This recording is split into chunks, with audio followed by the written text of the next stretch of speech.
নমস্কার বন্ধুরা, রূপালী মিনি ব্লগে আপনাদের সবাইকে স্বাগত জানাই। আজকে দিনটি আবার শুরু করছি নতুন রেসিপি নিয়ে। আজকে এই যে দেখছেন পেঁপে আর আলু, এরই বানাবো পেঁপে আলুর পোস্ত। এই জন্য কী কী উপকরণ নিয়েছি দেখে নিন, আর কিভাবে বানাচ্ছি পুরো ভিডিওটা দেখতে থাকুন। চলুন।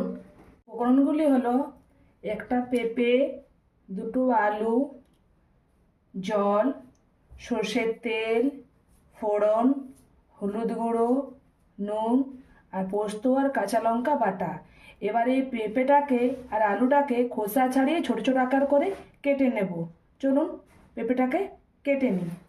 পেঁপেটাকে আর আলুটাকে খোসা ছাড়িয়ে কেটে নিয়েছি। এই যে দেখুন, ছোট ছোট আকার করে কেটে নিয়েছি খোসা ছাড়িয়ে।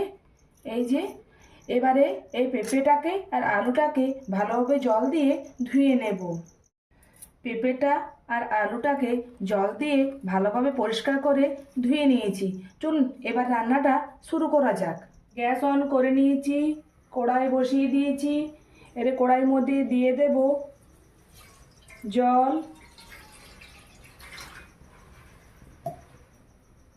এর মধ্যে দিয়ে দেব পরিমাণ মতো নুন এবং হলুদ গুঁড়ো। এবারে জলটা গরম হওয়া পর্যন্ত অপেক্ষা করতে হবে। জলটা ফুটে উঠেছে। এবারে কড়াইয়ের মধ্যে দিয়ে দেব কেটে রাখা পেঁপে এবং আলু।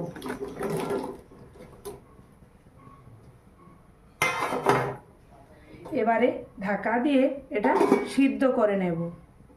মোটামুটি 15 মিনিট সময় লাগবে সেদ্ধ হতে।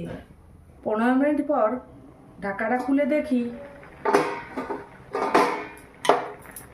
এই যে আলু আর পেঁপে সেদ্ধ হয়ে গেছে। এবারে গ্যাসটা বন্ধ করে কড়াই থেকে নামিয়ে নেব। আবারও গ্যাস জ্বালিয়ে নিয়েছি, কড়াই বসিয়ে দিয়েছি। কড়াইটা পরিষ্কার করে ধুয়ে এবার এর মধ্যে দিয়ে দেব সর্ষের তেল পরিমাণ মতো আর ফোড়ন। তেলটা গরম হওয়া পর্যন্ত অপেক্ষা করতে হবে। তেল গরম হয়ে গেছে। এর মধ্যে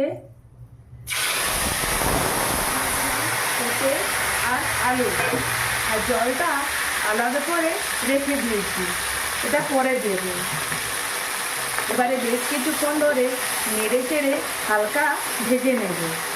চলুন ভেজে নিই। বেশ কিছুক্ষণ ভেজে নেওয়ার পর এবারে দেব ওই জলটা। একটু নেড়ে চেড়ে নিলাম।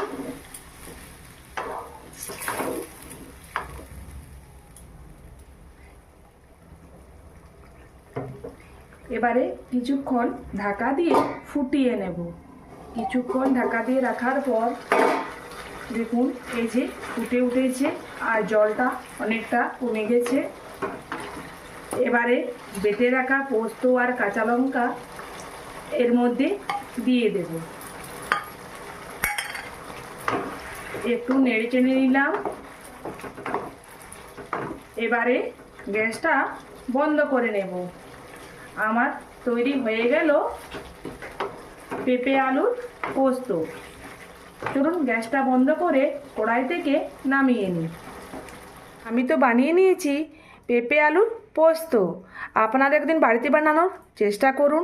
এটি খুব সহজ রেসিপি এবং নিরামিষ রেসিপি।